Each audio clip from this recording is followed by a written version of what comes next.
Assalamualaikum warahmatullahi wabarakatuh. Saudaraku yang saya cintai, saya banggakan, di Hari Raya Idul Fitri ini ada statement yang menarik dari Mbah Amin Rais. Kenal ya, Mbah Amin Rais. Mbah Amin Rais, selamat Idul Fitri. Mohon maaf lahir dan batin, Mbah Amin Rais. Saya sering mengomentari panjenengan sebagai anak muda. Saya mengucapkan selamat Hari Raya Idul Fitri dan mohon maaf lahir batin atas segala kesalahannya. Mbak Amin Rais, komentarnya menarik, mendapatkan reaksi banyak sekali dari netizen, juga di akun medsosnya.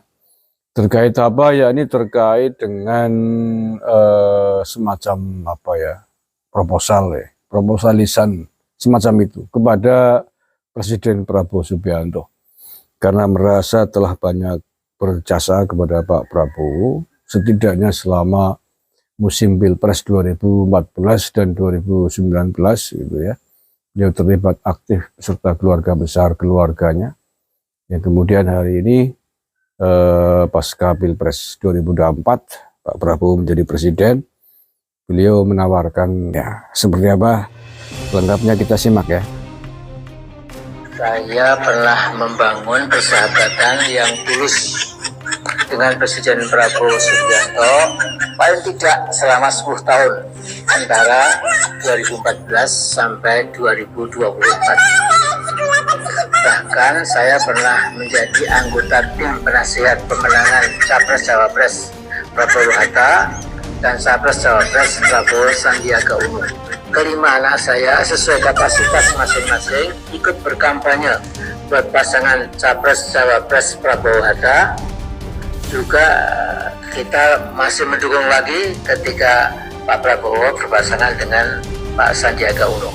Jadi putri saya yang nomor 4, Tasnim Fauzia Rais, itu lulusan sebuah perguruan tinggi di Asia Pacific University di Jepang ya, dan mendapatkan lulus dengan derajat cum laude. Nah, dia itu bangga sekali waktu bisa diterima oleh Pak Prabowo di Rumah Kertanegara Jakarta.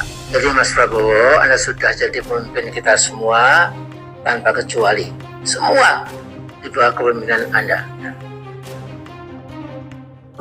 Itu tadi ya petikannya, sekitar 1 menit lebih sedikit. Jadi rupanya Mbah Amin Rais mengungkit kebersamaan Mbah Amin Rais dengan Pak Prabowo pada saat Pilpres 2014-2019, dan yaitu versinya Mbah Amin Rais ya. Tetapi bahwa versinya orang lain yang ekstrim mungkin justru akan mengatakan sebaliknya. Mbah Amin, ya, ini kan namanya analisa politik. Setiap kepala orang berbeda-beda analisanya. Yang penting tinggal yang paling mendekati fakta itu yang mana terkait analisa itu. Kalau saya justru menganalisa sebaliknya, Mbah Amin. Sebaliknya seperti apa? Yakni bahwa gara-gara ada Mbah Amin Rais bersama Pak Prabowo pada 2014 dan 2019, itulah yang kemudian mengapa Pak Prabowo kalah. Kalau menurut saya begitu, nggak tahu menurut panjenengan yang lain, kalau beda pendapat ya boleh-boleh saja. Namanya juga analisa politik ya. Jadi kalau menurut saya begitu, justru karena ada Mbah Amin Rais yang terlalu ngotot di depan muncul membela Pak Prabowo ya pada 2014 dan 2019, itulah kemudian mengapa Pak Prabowo kalah. Karena di kalangan orang-orang nasionalis, apalagi di kalangan Nahdien, itu hampir ada ideologi, ada agama politik yang mendasarkan atas statement Gus Dur gitu. Kalau ketika itu ya, di mana ada Mbah Amin Rais, ya itu yang jangan dipilih gitu. Jangan pilih kalau ada calon pilpres di belakangnya ada Mbah Amin Rais gitu. Dan itu dipakai betul itu dipakai betul ideologi itu. Ideologi tanda petik ideologinya ya. Makanya kalau kemudian Mbah Amin Rais menagih jasa, katakanlah begitulah ya, balas jasa kepada Pak Prabowo hari ini yang sudah jadi presiden, menawarkan putrinya begitu ya lulusan cum laude dari Jepang. Menurut saya, menurut saya ya walaupun terserah Pak Prabowo ya, tapi kalau saya sih malu gitu ya. Kalau saya jadi Mbak Amin Rais nggak akan mentolo, nggak sanggup menyampaikan begitu. Ya karena kalah ketika didukung oleh Mbak Amin Rais dan keluarganya itu kalah telak. Apalagi tragedi 2019 yang ketika itu ada tragedi yang sangat-sangat memalukan dan memilukan dan mengaitkan besar tragedi itu dengan Mbah Amin Rais. Jadi tragedi operasi plastik Ratna Sarumpait. Iya kan? Ya itu 2019 itu. Ia mengatakan dihajar oleh orang yang tidak dikenal berambut sepak dan lain sebagainya. Mbak Amin Rais langsung jumpa pers pertama kali itu. Mengumumkan itu agar segera diusut gitu. Yang muaranya tujuannya kan ingin menjatuhkan Pak Jokowi ketika itu. Iya kan? Bahkan sampai kemudian Pak Prabowo pun ikut terbawa tanpa pikir panjang ikut jumpa pers atas tragedi itu. Minta agar diusut gitu, untuk menjatuhkan Pak Jokowi ketika itu. Ini kan masa lalu ya, mohon maaf karena Pak Amin Rais mengungkap masa lalu, kita juga mengungkap masa lalu kan begitu. Nah, yang kemudian itu menjadi semakin nyungsep gitu, karena kemudian diketahui bahwa Ratna Sarumpait atau Ibu Ratna Sarumpait itu bukan habis dianiaya oleh orang yang tidak dikenal berambut sepak, tapi habis operasi plastik gitu loh. Itu kan sangat memalukan. Berita hoax yang luar biasa memalukan. Ya alhamdulillah terungkap gitu ya. Karena ketika itu Ratna Sarumpait ada di barisannya Pak Prabowo. Maksudnya kan ingin menjatuhkan nama baik lawan politiknya agar orang ternyata ini TNI bermain kasar di dalam pilpres tersebut. Nah, faktanya setelah diselidiki ternyata bukan karena dianiaya, tapi habis operasi plastik. Itu kan tragedi yang sangat heroik ketika itu ya, dalam tanda petik.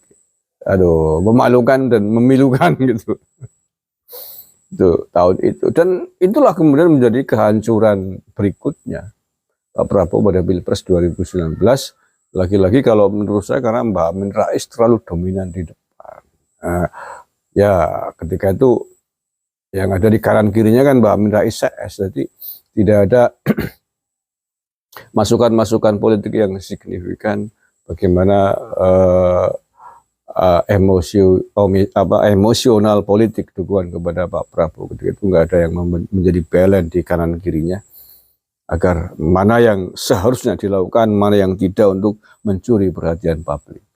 Nah, Pilpres 2024 kemarin, ketika Mbak Amin Rais tidak bersama Pak Prabowo, Mbak Amin Rais kalau tidak salah berada pada barisannya Anies Baswedan.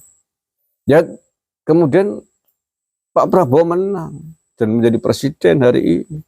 Karena Mbak Amin Rais tidak ada di barisannya Pak Prabowo. Fakta ini, fakta politik ya. Fakta politik. Jadi benar apa yang disampaikan oleh almarhum Gus Dur dulu. Pokoknya pilih yang yang tidak ada Mbak Amin Rais gitu. Dan ketika Mbak Amin Rais tidak berada pada satu barisan dengan Pak Prabowo, Pak Prabowo justru menang hari ini menjadi presiden. Kan begitu. Fakta Mbak Amin Rais. Oke, anyway, apa yang disampaikan oleh Mbah Amin Rais lewat videonya itu kepada Pak Prabowo, ya, sekali lagi itu otoritasnya Pak Presiden, otoritasnya Pak Prabowo.